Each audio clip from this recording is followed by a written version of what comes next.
오늘 주신 하나님의 말씀은 하박국 2장 1절에서 4절 말씀입니다.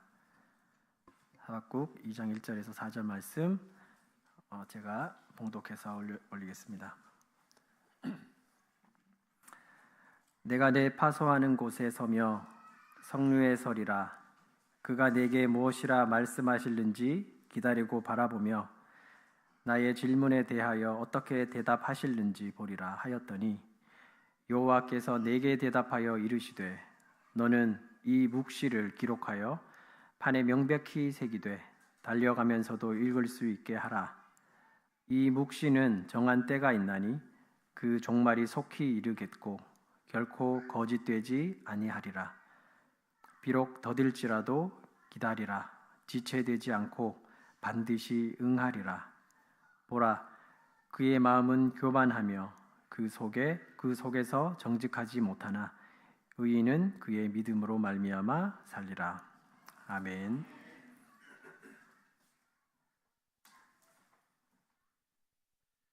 오늘은 특별히 귀한 분 모셨는데요. 제가 근무하는 계명대학교 동산의료원 지금 원목으로 계시고요. 그리고 또 우리 간호대학에 채플도 인도하시고 또 약대에 계대에 여러모로 말씀을 많이 전가하신 우리 귀한 목사님 전세강 목사님이신데요. 또 특별히 개인의 우리 직원들의 사소한 부분까지 함께 기도하고 또 환우들에게 특별히 신방으로 다가가서 예수님의 복음의 능력을 몸소 실천하고 전가하시는 우리 목사님이세요. 그래서 우리 정용근 담임 목사님도 우리 동산의료원에 초빙을 해서 말씀을 한번 전하셨고요. 또 특별히 귀한 인연이 되어서 오늘 전세강 목사님 모시게 되었는데요. 오늘 고난 중에 하나님의 백성이 살아가는 법을 주제로 우리 남선교회 헌신예배에 특별히 초청 강사 목사님으로 모시게 되었습니다. 남선교회는 제1, 2 남선교회가 함께 연합으로 드리는데요. 믿음의 우리 어르신들이 선배님들이 걸어가신 그 길들을 우리 제2 남선교회도 본받고 함께 걸어가면 함께 우리 특송하고 하니까 모습이 너무 좋죠.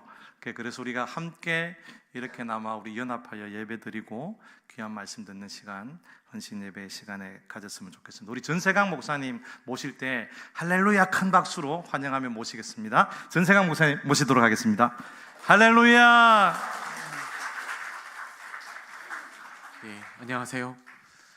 할렐루야로 했는데 저도 할렐루야 하면 좋은데 저는 안녕하세요라는 말로 인사드리고 싶습니다. 사실 이 안녕하세요라는 말의 히브리어라고 하면 샬롬 그 말이 아닐까 싶습니다. 예수님께서 요한복음 20장 말씀에 보면 부활하신 후에 제자들에게 처음 나타나셔서 선언하셨던 말씀이 너희에게 평강이 있을지어다, 너희에게 평강이 있을지어다, 샬롬 샬롬 이 말씀이었기 때문에 이 말씀이 곧 안녕하세요라는 말이라서 이 말씀으로 여러분들과 인사를 나누고 싶었습니다. 샬롬의 원어적 의미를 보면 마음이 불안하고 두려울 때 그 마음의 평화를 상징하기도 하지만 전쟁이 없는 항구적인 평화도 말하고 있습니다. 더 나아가서 몸이 아픈 이에게는 건강이라는 뜻도 담겨져 있습니다. 그러다 보니 불완전한 우리에게 하나님의 완전하심이 임하는 것이 곧 샬롬이기에 안녕하세요 라는 이 말, 밤새 안녕하셨습니까? 이 말과 같이 우리의 몸과 마음 그리고 삶에 전부 다 안녕이 아닐까라는 생각을 해보게 됩니다. 그래서 이 자리에 계신 여러분들에게 하나님의 샬롬, 평강, 안녕이 있기를 주님의 이름으로 축복합니다. 제가 아까 김창섭 장로님이 소개를 해주셨는데요. 정영건 목사님을 모시고 한번 설교를 들었습니다. 말씀을 들었는데 너무나 은혜롭고 또 예수 그리스도의 마음으로 어떻게 우리가 모든 일들을 판단해야 되지 않냐라고 말씀하셨는데요. 너무나 은혜로웠는데 목사님이 왜 은혜롭게 이렇게 말씀을 잘 전하셨는지 이 분위기를 보니까 알 것 같습니다. 목사님도 은혜롭고 성도들도 은혜롭고 또 이 자리에 함께하는 모든 분들이 은혜로운 것 같아서 참 감사한 것 같습니다. 사실 목사는 오후 예배, 저 같은 경우에는 오후 예배를 드리지 않거든요. 사실 오늘 좀 굉장히 특별한데, 사실 개인적으로 주중에 예배를 목사님들은 더 많이 드리시겠지만 한 일주일에 7, 8번 예배를 드리다 보니까 사실 주일날 오후는 쉬고 싶은 마음이 굴뚝 같습니다. 그런데 오늘 남관교회는 아주 특별한 마음으로 오게 됐습니다. 여러분, 사는 거 참 어렵죠. 제가 간호대 학생들에게 그런 얘기합니다. 공부하는 것 전쟁터 같죠? 라고 말합니다. 그런데 여러분, 살아보니까 바깥은 지옥입니다. 그렇지 않습니까? 애들에게 자주 하는 말이 있는데요. 엄마 아빠가 용돈 주는 거, 엄빠가 용돈 주는 거 당연하다 생각하지 말아라. 엄빠가 용돈 주는 거, 엄빠가 뭔지 아세요? 예, 엄마 아빠. 네, 세련되시네요.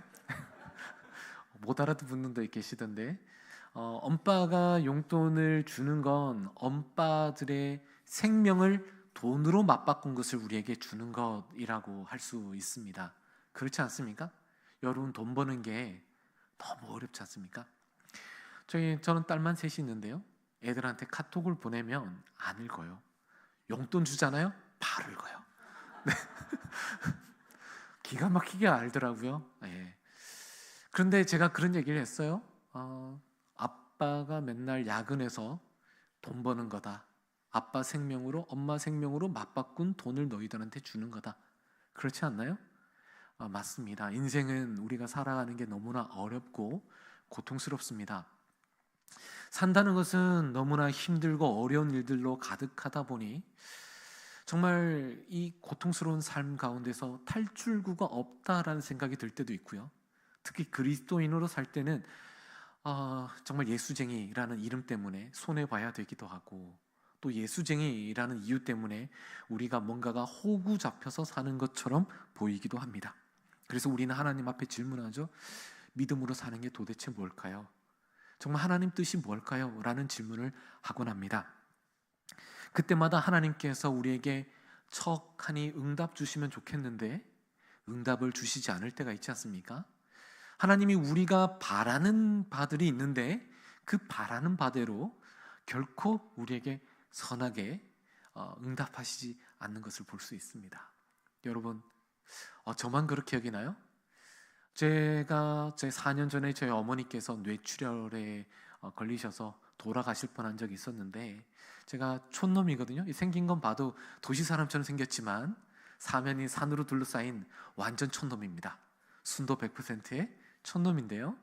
저희 어머니께서 뇌출혈 걸리셔가지고 시골에서 병원에서 수술하시는 걸 제가 만류시키고 저희 병원으로 모시고 왔어요. 그래서 어머니께서 뇌출혈 때문에 수술을 하기 위해서 머리를 다 밀고 수술실 들어가는데, 갑자기 이제 수술실 들어가던 중에 앞에 수술한 분이 문제가 생겨서 다시 재수술해야 된다고 해서 어머니의 수술이 늦어졌습니다. 이미 운동신경은 끝이 났고요. 언어도 안 됐습니다. 머리에 보면 나비 모양으로 이렇게 빈 공간이 있는데요. 이게 나비 모양이 아니고 이렇게 센터에 있는 게, 이렇게 중간에 있는 게 이쯤에 와 있었고 공간이 없었어요. 지금도 어머니에 있는 후유증 때문에 운동신경의 일부와 또 기억력의 일부와 또 성격이 바뀌는 그런 모습이 있습니다. 제가 너무나 속상해서 우리 병원에 살리시기 위해서 데려왔는데 정말 돌아가실 것 같잖아요. 제가 너무나 속이 상해가지고 어머니를 수술 못하고 중환자실 보내고 난 후에 제가 어떻게 했는가 하면 예배당 문을 활짝 열고 들어가서, 아직도 기억나요. 11월 24일인가 기억나지 않, 정확한 날짜는 기억 안 나는데 월요일인데 문을 활짝 열고 들어가서 제가 이렇게 하나님 앞에 기도했습니다. 하나님, 너무하신 거 아니에요? 정말 너무하시네요. 저희 어머니 저보다도 더 열심히 하나님 앞에 예배드리기 원하시고 정말 최선을 다해서 하시고 그렇게 수고했는데 지금 돌아가시게 만들면 너무한 거 아니에요? 라고 한 이후에 제가 하나님 앞에 욕했습니다. 어떤 욕을 했을까요? 여러분 머릿속에 떠오르는 쌍욕 하나 있죠? 네, 그 욕을 했습니다.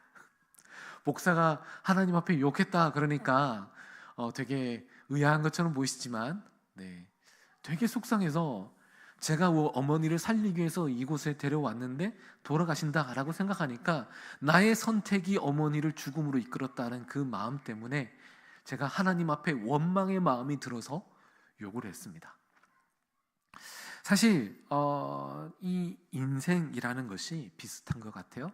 오늘 성경에 나오는 이 하박국에 대한 내용, 이것도 비슷합니다. 왜냐하면 오늘 하박국이 이야기하는 것, 그에 대한 하나님의 응답의 내용이 바로 이 1절 이후 2절, 3절, 4절 이 대응에 대한 내용인데, 이 앞에 있는 내용 뭔가 하면 하박국이 하나님이 바빌로니아를 통해서 너희들 심판하겠다라고 말하자 하박국이 이렇게 말합니다. 하나님, 우리가 하나님 앞에 죄인인 것 압니다. 정말 하나님 앞에 의로움 내세울 것 없는 거 압니다.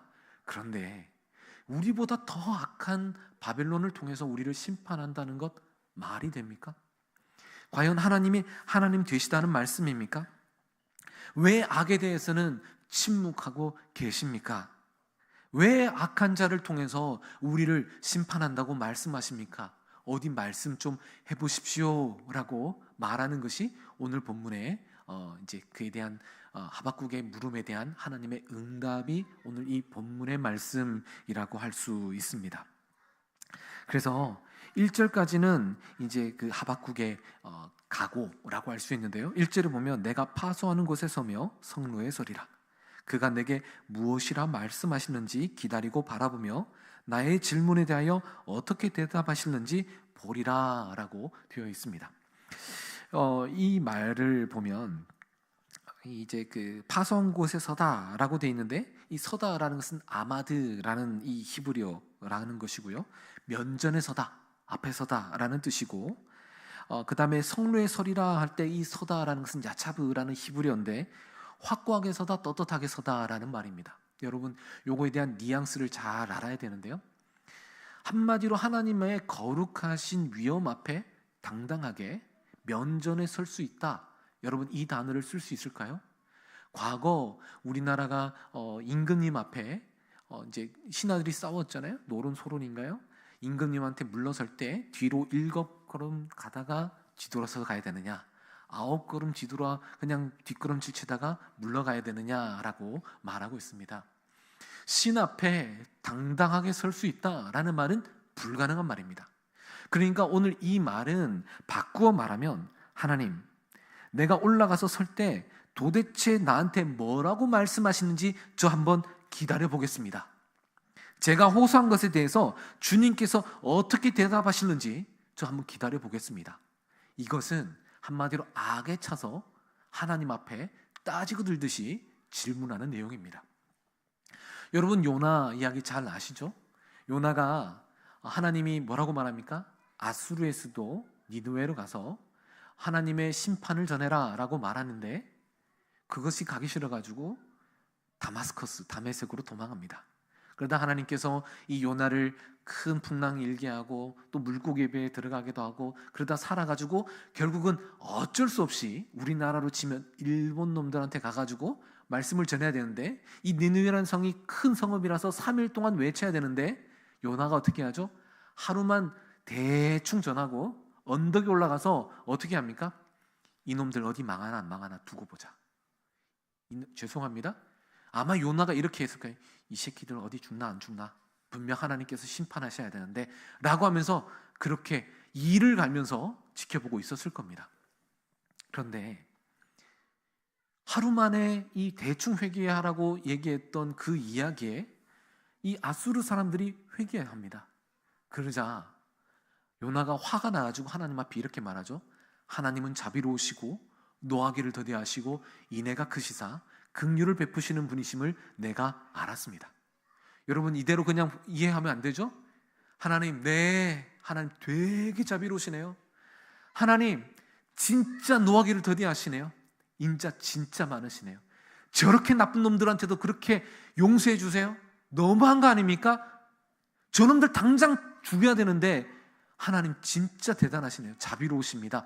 한마디로 하나님 비꼬는 말이 요나서 4장 2절의 말씀입니다.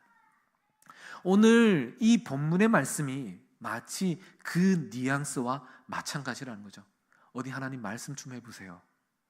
우리가 아무리 죄인이지만 우리가 그렇게 하나님 바벨론 통해서 심판받을 만한 그런 큰 죄를 저질렀단 말입니까? 더 나쁜 놈들인데 저 더 나쁜 놈들 통해서 우리를 이렇게 심판한다는 게 하나님의 하나님다우심 맞다는 말입니까? 우리에게 이렇게까지 고통스럽게 만드시고 박대하시는 건 너무한 거 아니에요?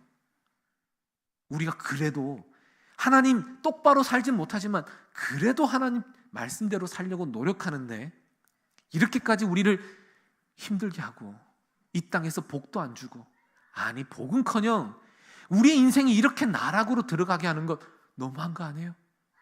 그렇게 말하는 게 도대체 한번 말씀해 보세요. 한번 말씀해 보시라니까요? 라고 따지고 드는 그런 뉘앙스 같지 않습니까? 오늘 본문이 1절 말씀이 저는 그렇게 여겨지더라고요. 그래서 오늘 이 본문에 주님, 저는 주님이 대답하실 때까지 저 기다릴게요. 한번 뭐라고 말씀하시는지 저 알아들을 수 있게 이야기 좀 한번 해보시라니까요. 정말 삐딱선을 타면서 이야기하고 있는 게 오늘 본문의 말씀이라고 할 수 있습니다. 그러자 하나님이 뭐라고 말씀합니까? 여호와께서 내게 대답하여 이르시되 너는 이 묵시를 기록하여 판에 명백히 새기되 달려가면서도 읽을 수 있게 해라 라고 말하고 있습니다. 이 묵시라는 것은 하존이라는 히브리어인데 하나님의 계시, 신탁 그런 뜻이라고 할 수 있습니다. 한마디로 하나님의 말씀이라고도 알 수 있을 것 같은데요. 하나님의 말씀, 이 말씀을 너 달려가면서도 읽을 수 있도록 해 라고 주님이 그 가운데서 뜬금없이 말씀 읽어라 라고 말합니다. 달려가면서 읽어라 라는 말이 뭡니까? 너 해야 될, 달려갈 때 언제 달려가나요? 급할 때, 목적 있을 때, 뭔가를 반드시 급하게 수행해야 될 때 달려갑니다. 그때 말씀 읽으래요. 한마디로 사실 우리는 읽을 수 있도록, 그래서 만이라는, 그래서 뭐뭐 하려고 라는 뜻이 있는데, 그러니까 너 뭐뭐 하려고 할 때 너 말씀 먼저 읽어 라고 말씀하고 있다는 겁니다. 너의 인생에 제일 중요한 게 뭐야? 사실 우리에게 묻고 있잖아요. 요즘 다 바쁜 시대입니다. 저는 이제 동산의료원 온 지 10년 됐는데요. 10년 차입니다. 2015년에 왔으니까 이제 2025년 11년, 해술은 11년 됐는데요. 생각해 보면 과거 교회에 있을 때 교인들이 참 바쁘시더라고요. 근데요, 요즘은 제가 보니까 더 바쁜 것 같아요. 애들도 바쁩니다. 학원 간다고 바쁘고요. 연세 드신 분들도 느끼시죠? 연세 드신 분도 바쁘십니다. 저희 아버지께서 올해 연세가 79이신데 79세신데요. 저희 아버지께서 그런 얘기 자주 하십니다. 저희 아버지는 시골에서 지금 농사를 짓고 계시는데요. 자주 그런 얘기 하세요. 야, 바쁘다 아들. 그런 얘기 하시면, 통화하면 제가 거의 매일 전화 드리려고 노력하는데, 야, 바빠서 죽을 겨를도 없다. 그런 얘기 하십니다. 지난주도 제가 너무 바빴어요. 지난 수요일만 해도 설교를 5번 했습니다. 그 다음에 목요일날, 금요일날 설교를 하고 또 화요일날에도 예배가 있었고 금요일날에도 예배를 2번 드렸어요.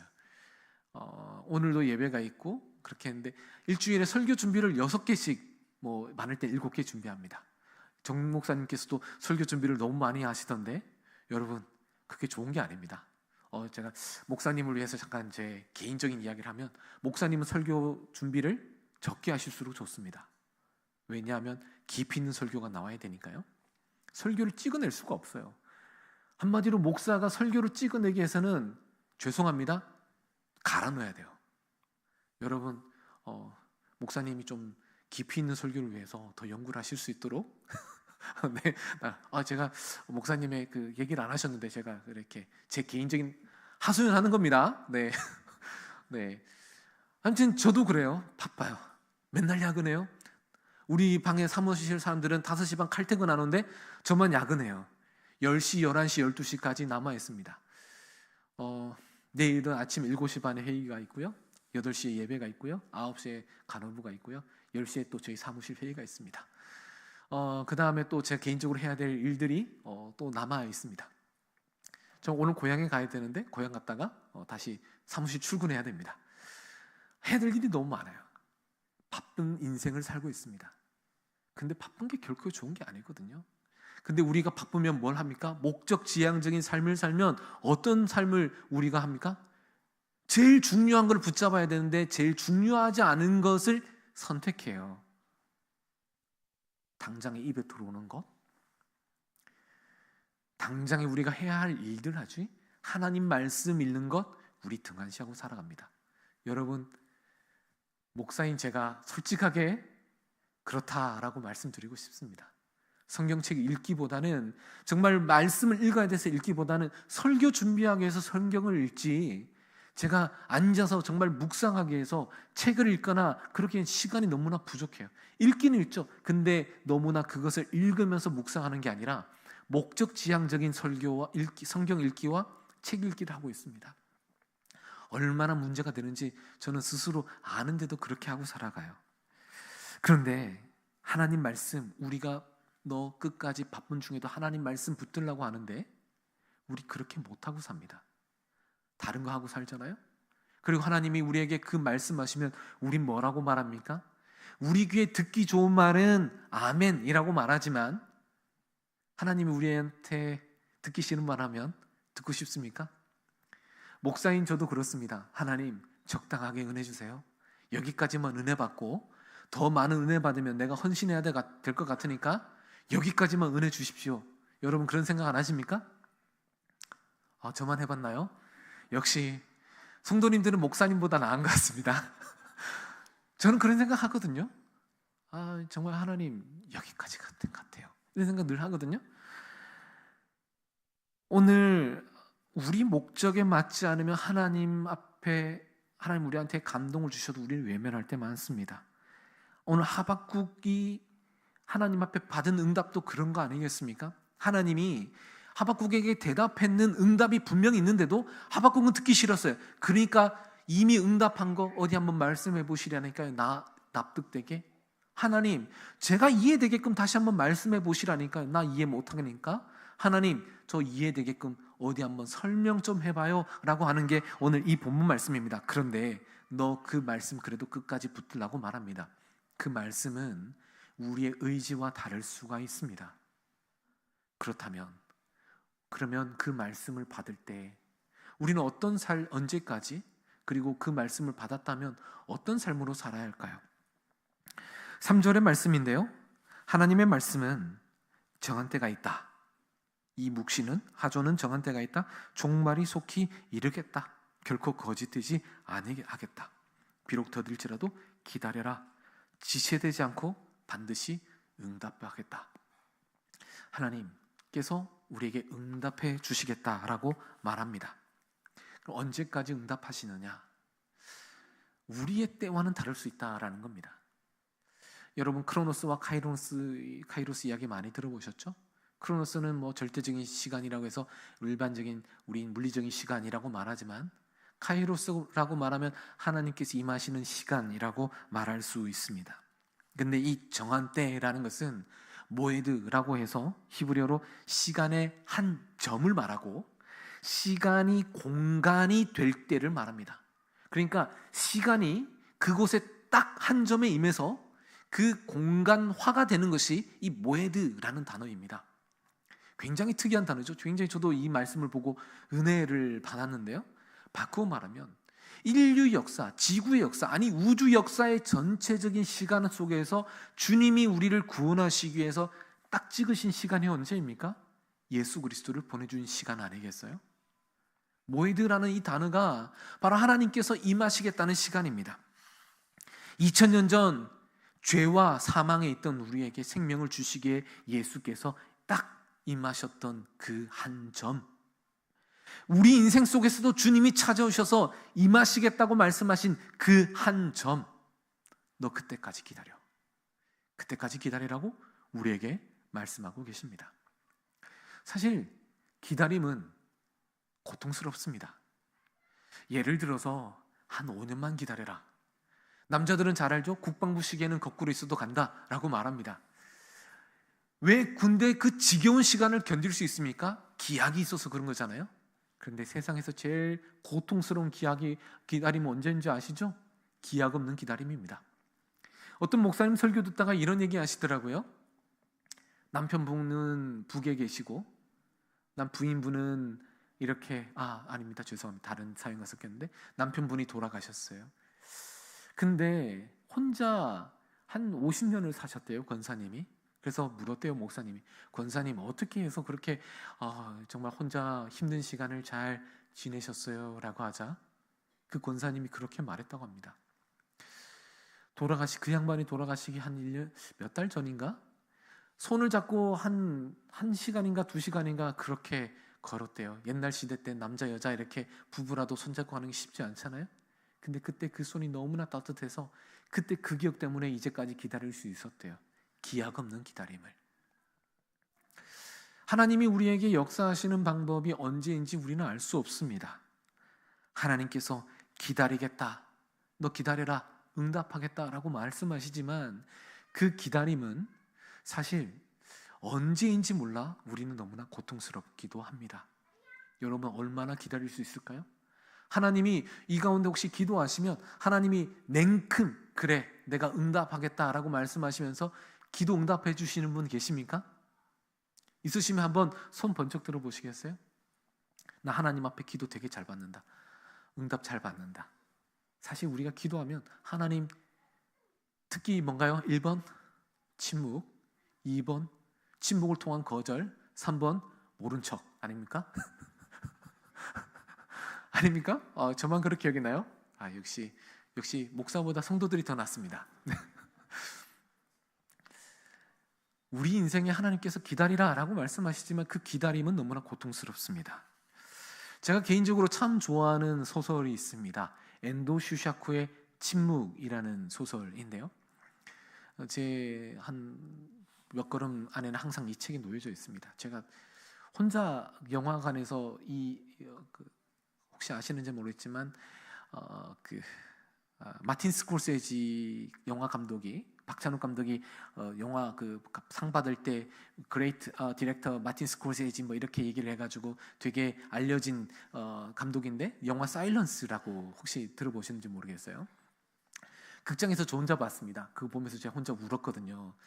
예, 그때 47된 아저씨였는데 47된 아저씨가 엉엉 울면서 그 영화를 봤던 기억이 있습니다. 그때 그 장면에 뭐라고 돼 있는가 하면, 이 내용을 간략하게 말씀을 드리면 다음과 같습니다. 잠깐만 좀 꺼주시면 될 것 같습니다.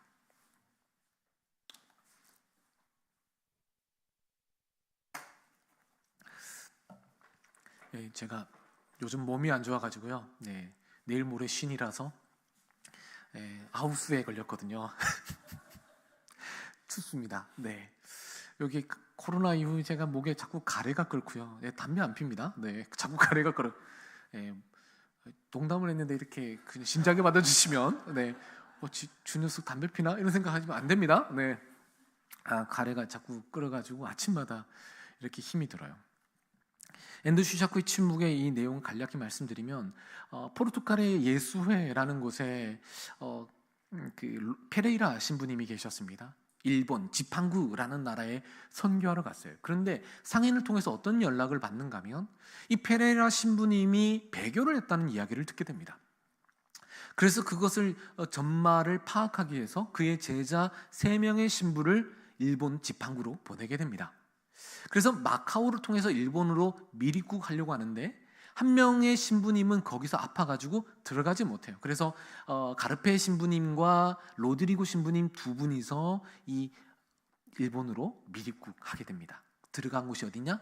나가사키라는 지역입니다. 나가사키의 당시의 그리스도인들, 키리스탄들에 대한 막부의 탄압이 굉장히 지속됩니다.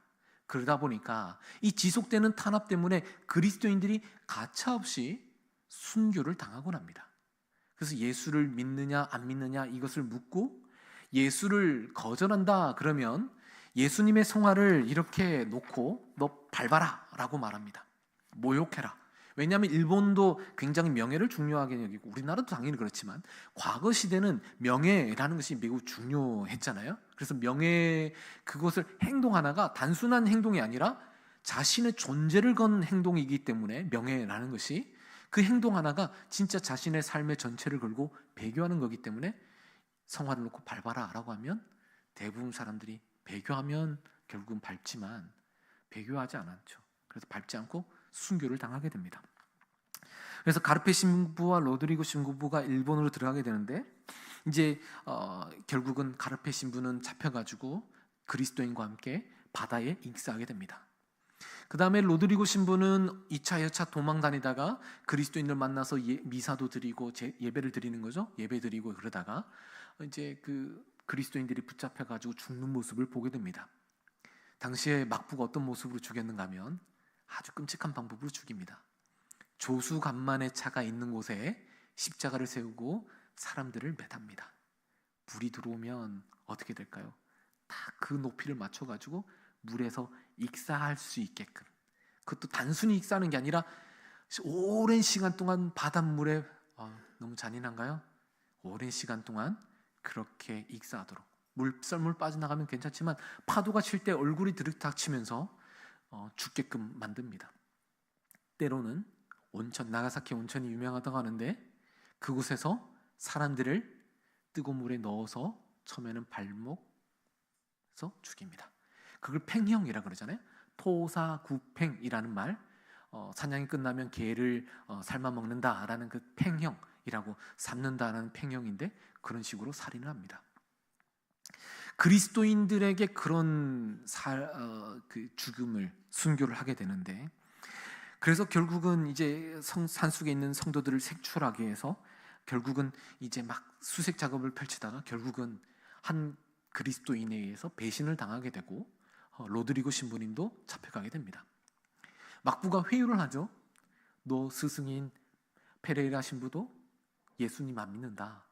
너 이제 너도 회유해서 그 예수님 성화 밟고 너도 이제 우리 밑으로 오면 너의 안락한 삶을 보장해 주겠다라고 이야기합니다. 그러면서 어떻게 회유를 하는가 하면 달콤한 삶의 사탕을 주기도 하고 또 나머지는 채찍을 가합니다. 어떻게 하는가 하면 자기가 보는 앞에서 일본인 그리스도인들을 거꾸로 매달고 귀 뒤에다가 칼집을 냅니다. 그러면 피가 거꾸로 쏠리겠죠? 그럼 피가 빠져나가서 죽게 만들어요. 그런 식으로 사람을 죽입니다. 그리스도인들을 죽여요. 그때 로드리고 신부님이 이런 질문을 합니다. 이 얘기는 이제 바닷속에서 사람이 빠져 죽을 때, 조수간만의 차에서 빠져 죽을 때 이 로드리고 신부님이 하나님 앞에 이렇게 먼저 항변하는 내용이 이 내용입니다. 이 바다의 무서운 적막함 위에 저는 하나님의 침묵을 느꼈습니다. 비애에 빠진 인간들의 소리에 하나님이 아무런 응답도 없이 다만 말없이 침묵하고 계시는 그런 느낌을, 마른 입술 사이로 기도 소리가 쓸쓸하게 떠올랐다. 주여, 이 이상 그들에게 시련을 내리지 말아 주십시오. 그는 마음속으로 중얼거렸다. 그들에게 이 고통은 너무나 무겁습니다. 오늘날까지 그들은 힘겹게 참아왔습니다.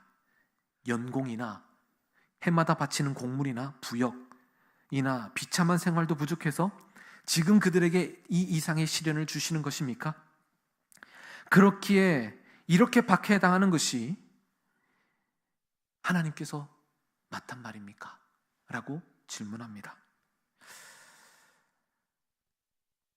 결국은 이 로드리고 신부님도 거꾸로 매달려 주고 있는 이 그리스도인들을 구원하기 위해서 배교합니다. 우리는 생각할 때 너 배교만 하면 저 사람들 다 살려줄게, 저 사람들 배교 안 해도 내가 살려줄게 하니까 결국은 그 사람들을 살리기 위해서 배교를 하게 됩니다. 그때 끊임없이 하나님 앞에 질문을 합니다. 하나님 응답해 주세요. 차라리 너 언제까지 기다려라, 내가 너와 함께 하니까 너 끝까지 믿음 지켜라 라는 말씀 주시면 되는데 하나님이 계속 침묵하셨거든요. 그래서 소설 제목이 침묵 아닙니까? 근데요, 딱 밟기 직전에 밟아야겠다, 저 사람들 살리기 위해서 밟아야겠다 라고 했을 때 이렇게 하나님이 비로소 응답하십니다. 밟아라, 성화를 밟아라. 나는 너희에게 밟히기 위해 존재한다. 밟는 너의 발이 아플 것이니 그 아픔만으로도 충분하다. 하나님은 우리에게 언제 응답하실지 알지 못합니다. 어쩌면 우리의 믿음을 포기할 때, 어쩌면 그가 모든 삶을 내려놓을 때 주님이 응답하실지도 모르겠습니다. 그래서 이 나가사키 가면 이 비가 있습니다. 침묵에 대한 비. 어떤 글이 적혀 있는가 하면, 주여, 인간은 이리도 슬픈데 바다는 푸릅니다. 푸른 바다를 보면서 사람들이 죽어갔던 그 모습 속에 인간의 슬픔, 그 푸르고 푸른 일상적인 그 삶 속에서 있었던 그 평범함 뒤에 사람들의 슬픔이 얼마나 절망스러웠을까. 그것에 대해서 오늘 이야기하고 있는 것은 하나님이 언제 응답하실지 모르지만 그럼에도 불구하고 응답하시겠다라는 말씀 아니겠습니까? 언제까지일까요? 계속해서 침묵하시고 마지막 순간일지도 모르겠습니다. 그 시점은 모르고 고통스럽기에 우리는 어떤 방법으로 살아야 할까요? 4절입니다. 우리는 어떤 모습의 삶의 자세를 가져야 할까요? 4절 말씀입니다. 보라, 그의 마음은 교만하며 그 속에서 정직하지 못하나. 함께 읽겠습니다. 시작. 의인은 그의 믿음으로 말미암아 살리라. 아멘. 이 믿음이라는 단어는 에무나라는 단어입니다. 아멘과 원형이 같습니다. 이 에무나라는 것은, 우리가 믿음이라고 하면 우리는 어떤 것을 생각하십니까? 이 믿음이라고 말하면 하나님에 대한 신실한 믿음, 그것만 생각하잖아요. 근데 이 에무나는 보니까 목사도 공부를 해야 되니까, 그러니까 목사님에게는 연구 시간이 필요합니다. 네. 네, 그래서 그 에무나라는 거 보면 이 포괄적인 차원과 개인적인 차원은 나뉘는데, 포괄적인 차원은 하나님에 대한 신실한 믿음을 말하지만 이 개인적인 차원에서는 인간에 대한 신실함, 성실함, 정직이라고 말할 수 있습니다. 왜 이 이야기를 하는가 하면, 당시에 이 이스라엘을 침공했던 이 바빌론은 굉장히 악했던 나라였잖아요. 당시에 이 예루살렘을 3차례나 침공했던 임금의 이름이 느부갓네살입니다. 느부갓네살의 별명이 있었습니다. 전쟁의 천재. 그 사람이 왜 함락하지 못해서 공성전에 실패해서 3번이나 침략했을까요? 1차는 자기 아버지가 죽어서 돌아가서 1차는 그냥 돌아갔는데, 1차나 2차나 3차나 아마 결과는 똑같았을 거예요. 1차, 2차, 3차 왜 그렇게 예루살렘을 공성전을 시간을 지지부진하게 끌었을까?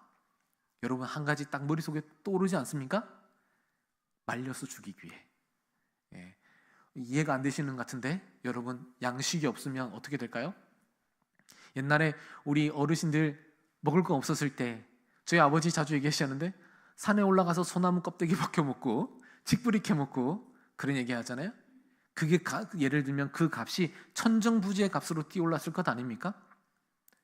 짐승 잡아먹고 죽었던 사람 잡아먹고 나중에는 산 사람을 먹지 않았을까요? 제비 뽑아서?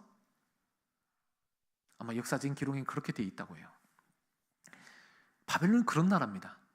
그리고 어떻게 하는가 하면, 부모가 보는 앞에서 자식 죽이고 그 부모 끌고 가고 죽이고, 전쟁의 기록에 있는 보니까 저도 그 신대원 때 이렇게 그 프린트물 받았던 기억이 있는데 그 자료는 못 찾았는데, 게임을 하듯이 포로들을 죽이는 그런 게임들을 했다고 합니다. 그런 식으로 바빌론이 악하게 했다고 해요. 그럼 물론 항복하는 나라에게는 어느 정도 권리를 인정해주고 또 그런 살아갈 길을 열어주는 게 바빌론의 그런 강약약 이런 식으로 대해주는 그런 태도를 가지고 있다고 합니다. 아무튼 그런데 오늘 이 본문에 보면 그들의 그 악함과 다르게 너는 신실하게 하나님에 대한 믿음을 갖고 살아가고, 또한 더 나아가서 사람에 대한, 이 땅에 대한 진실한 믿음을 갖고 살 것을 요구합니다. 세상은 그러한 방법으로 어떠하든지 결과만 좋으면 된다라고 하는 그 태도를 버리고 하나님을 믿는 신앙답게 살 것을 우리에게 요청하고 있다는 겁니다. 여러분, 근데요, 그때 신앙생활 똑바로 했을까요? 그렇지 않습니다. 우리가 그런 생각을 하면 매우 큰 착각이지 않습니까? 제가 개인적으로 참 좋아하는 말씀이 그 예레미야 7장의 말씀인데 성전 설교인데 예레미야가 이런 선언을 하죠. 이것은 여호와의 전이다. 이것은 여호와의 전이다. 이것은 여호와의 전이다 하는 거짓말을 믿지 말라. 그렇게 얘기합니다. 왜냐하면 사람들 하나님 앞에 예배 드리면서 남방 여왕을 위해서 제사를 드리기 위해 여성들은 떡을 굽고 남자들은 불을 피우고 아이들은 나뭇가지를 줍고 그런 행동을 한다는 거죠. 오늘날 우리가 하나님에 대한 믿음을 갖고 있다고 말하지만 하나님 아닌 다른 것들에 대해서 우리는 믿고 있습니다. 하나님의 원리와 하나님에 대한 믿음보다 우리는 어떤 삶을 살아갑니까? 이 땅의 돈, 우리 자녀, 내 집, 그런 거 더 의지하지 않습니까? 연금, 실비보험, 그런 거 의지하지 않습니까? 교회 안에서도 하나님에 대한 믿음이라고 얘기하지만 우리가 그 하나님에 대한 믿음을 소유하면서도 세상의 가치로 오늘날 교회에서 적용을 하게 되면 그것이 그때나 지금이나 큰 차이가 없으리라 생각합니다. 뿐만 아니라 사람에 대한 진실한 믿음이라고 말하면 오늘날 교회 교인들이 하나님에 대한 진실한 믿음답게 살아가는 것을 말할 텐데 그러면 어떤 삶을 살아야 할까요? 오늘날 예전에 한보철강 아시죠? 연세 드신 분들은 아실 텐데 한보철강 청문회를 할 때 밝혀진 게 앙드레 김씨의 본명하고 대부분의 사람들이 교회 다닌다는 것이 밝혀졌지 않습니까? 모르세요? 저는 어렸지만 그 뉴스를 열심히 봐가지고 기억나는데 앙드레 김씨의 본명이 김봉남 씨라는 것이 밝혀지고 모르셨어요? 김봉남. 네, 그 다음에 대부분 사람들이 말하기를 나는 교회 다녀서 거짓말 못해요라고 했는데 거짓말로 밝혀지고, 네, 그게 중요한 게 아니라는 거죠. 교회 다니는 게 장로님이 목사가 권사가 그게 중요한 게 아닙니다. 오늘 우리에게 말하는 바는 그 믿음대로 살아가고 있는가 그것을 우리에게 묻고 있다는 거죠. 그러면 하나님에 대한 너 진실한 믿음 갖고 있는가? 이 땅에 너 사람에 대한 진실한 신실함으로 살아가는가? 오늘 그리스도인들이 묻고 있다는 거예요. 오늘날 기독교를 가리켜서 개독교라고 말하지 않습니까? 들어보셨죠? 목사를 먹사라고 하고. 그래서 개독교라고 하는 왜 이유가 뭡니까? 율배반적이고 지네들만을 위해서 살고 이기주의자다라고 말합니다. 물론 어떤 목사님이 그런 얘기 하시더라고요. 요즘 아이들이 뭐 좋다 그러면 진짜 개 좋아라고 해서 우리가 개독교라고 불리는 게 그렇게 나쁜 일만 아니다라고 설교 시간에 얘기를 하시던데요. 개 좋아 그렇게 얘기를 하기 때문에 개독교도 그 연장선으로 해석하면 그래도 희망이 있지 않겠냐 그런 얘기를 하시던데 저도 그런 생각이 듭니다. 왜 사람들은 오늘날 교회를 가리켜서 그렇게 얘기를 할까? 오늘날 그리스도인들이 교회에 다닌다고 봐주고 교회 다닌다고 법을 어기고 교회 다닌다고 해서 우리는 의롭고 너희들은 다 틀렸어 라고 말하는 그런 잘못된 관점이 오늘날 세상 사람들로부터 너네들끼리 잘 살아봐라 라고 말하는 것 아니겠어요? 오늘 이 에무나라는 말은 하나님에 대한 진실한 믿음 갖고 있다면 그 진실한 믿음을 다른 사람에게도 증명해내라 라는 것을 말씀하고 있는 겁니다. 믿음으로 살아가는 것은 보이지 않아도 끝까지 그 믿음을 따라 사는 겁니다. 여러분, 밤이 오면 빛은 사라지지만 새로운 빛은 떠오릅니다. 우리가 잘 깨닫지 못하지만 지금도 별은 우리에게 비추고 있습니다. 하나님의 은총은 항상 우리와 함께 하시고 우리에게 은혜로 말씀하시지만 우리는 그것을 인지하지 못할 뿐이지 우리에게 믿음으로 살라고 이미 말씀하고 계십니다. 우리에게 침묵하시고 우리가 원하는 해답을 주시지 않을 때도 있지만 그럼에도 불구하고 분명한 것은 우리가 하나님에 대한 진실한 믿음으로 이 땅을 살아가고 네가 원하는 응답이 아니더라도 끝까지 믿음 지키고 어느 순간에도 끝까지 그것을 따라서 너의 자리를 일상의 너의 삶의 자리를 잘 지키고 살아라 라고 우리에게 말씀해 주고 계시다는 겁니다. 사순절 첫째 주간입니다. 그리스도 예수의 십자가의 죽으심, 사실은 거저받은 놀라운 은혜 아니겠습니까? 우리는 대부분의 사람들이 로또를 긁으면서 인생의 역전을 꿈꿉니다. 그렇지만 우리는 하나님의 은혜로 인해서 예수 그리스도의 보혈로 인해서 인생의 역전을 이미 누린 사람들임에도 불구하고 로또의 인생의 역전을 꿈꾸지만 인생 여전이라는 것은 모른 채 하나님의 그 놀라운 사랑에 대해서는 우리는 늘 외면할 때가 많습니다. 하나님이 우리한테 좋은 건 얘기해 주면 아멘 그러고요. 저 역시도 그러니까요. 저 신대원 때 자네 순교할 수 있는가? 라고 했을 때 제가 대답했던 말은 하나님 은혜 주시면 제가 순교하겠습니다. 차마 아멘이라고 단번에 대답은 못 하겠더라고요. 그게 우리 아닙니까? 솔직한 말로 저는 제가 아멘이라고 말을 못 하겠더라고요. 그래서 하나님 은혜 주시면 제가 하겠습니다 라고 대답을 했는데요. 우리는 그렇지 않아요?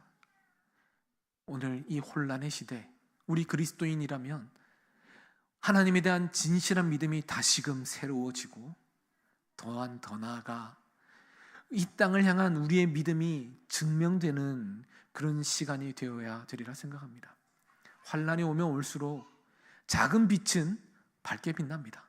어두울수록 빛은 환히 빛납니다. 우리가 화려하게 빛나지 않더라도 그 자리에서 우리의 빛을 드러내고 있다면 이미 역할을 다한 거죠. 여러분의 나이가 많든 적든, 많이 배웠든 배우지 못했든, 돈이 있든 없든, 직분이 높든 없든 그건 중요하지 않습니다. 아무 중요하지 않아요.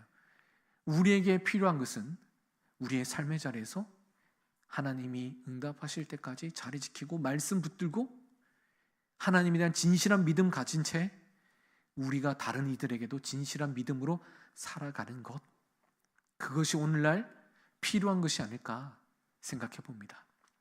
그것이야말로 오늘날 그리스도인들이 가져야 할 끝까지 오직 의인은 믿음으로 말미암아 사는 그런 삶이라 생각합니다. 굉장히 무거운 주제를 얘기했는데요. 사실 이런 얘기를 들어야 될 분들은 다 교회 안 나오시고 계시고 안 들어도 될 분들이 교회에 나오셔가지고 좀 죄송한 마음은 있지만, 그러나 달리는 말에 채찍질이라는 그런 속담도 있듯 오늘 우리의 마음을 다시금 주님 앞에 다잡아서 정말 믿음으로 끝까지 한번 살아나가는 그런 귀한 남강교회, 남성교회 또 남강교회 성도님들 되시기를 주님의 이름으로 축원합니다. 기도하겠습니다. 주님, 우리가 주님을 따르는 믿음, 주님의 믿음을 드러내는 이 땅의 신실함으로 살게 하옵소서. 예수님 이름